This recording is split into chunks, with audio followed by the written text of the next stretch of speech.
नमस्कार दोस्तों, स्वागत करती हूँ आपका। एक बहुत धनी सेठ था। वह सुबह जल्दी उठकर नदी पर स्नान करने जाया करता था।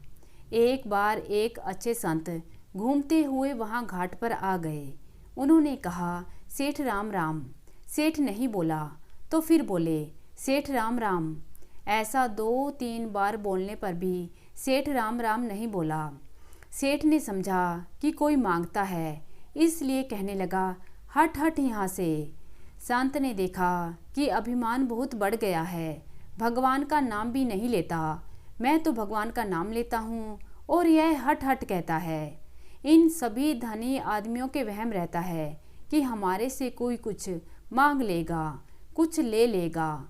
इसलिए धनी लोग सबसे डरते हैं। वे गरीब से, साधु से, ब्राह्मण से, चोरों से, डाकुओं से डरते हैं। संत ने सोचा कि इसे ठीक करना है, तो वे वैसे ही सेठ बन गए और सेठ बनकर घर पर चले गए। दरबान ने कहा कि सेठ जी, आज आप जल्दी कैसे आ गए?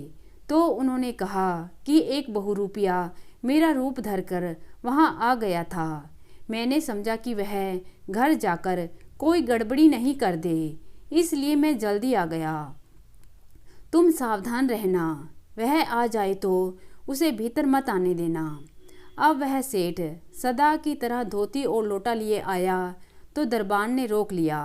कहाँ जाते हो? हटो यहाँ से। सेठ बोला, तूने भांग पी ली है क्या? क्या बात है, तू नौकर है मेरा और मालिक बनता है। दरबान ने कहा, हट यहाँ से, नहीं जाने दूंगा भीतर।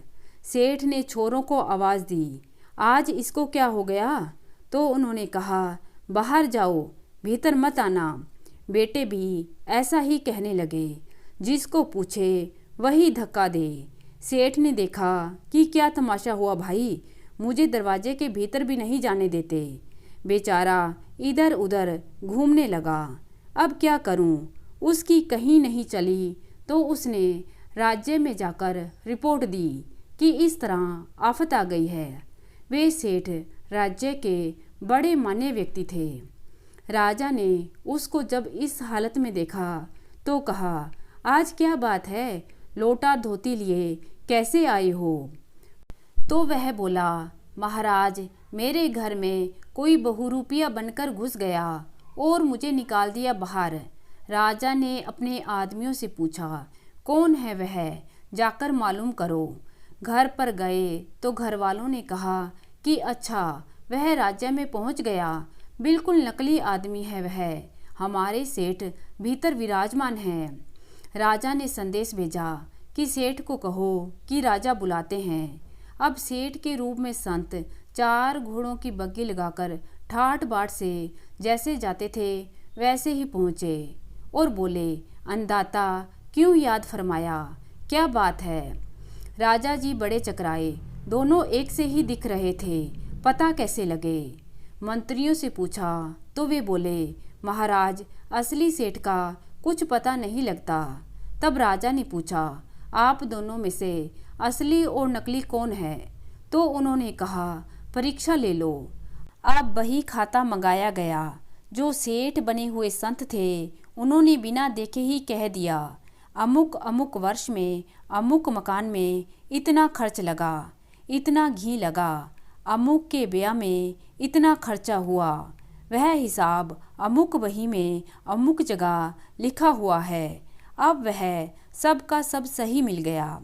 सेठ बेचारा देखता ही रह गया, उसको इतना याद नहीं था। इससे सिद्ध हो गया कि वह सेठ नकली है। तो कहा, इसे दंड दो, पर संत के कहने से छोड़ दिया। दूसरे दिन फिर वह धोती लोटा लेकर गया तो वहाँ वही संत बैठे हुए थे। उस सेठ को संत ने कहा, राम राम। तब सेठ की आंखें खुली कि यह सब इन संत का चमत्कार था। सेठ ने उनके चरणों में गिरकर क्षमा मांगी। तब संत बोले, तुम भगवान का नाम लिया करो, हर एक का तिरस्कार अपमान मत करो। जाओ, अब तुम अपने घर जाओ। वह सेठ संत को प्रणाम कर चुपचाप अपने घर आ गए। तो दोस्तों, कैसी लगी आज की कहानी? उम्मीद करती हूँ कहानी को पसंद करेंगे। धन्यवाद।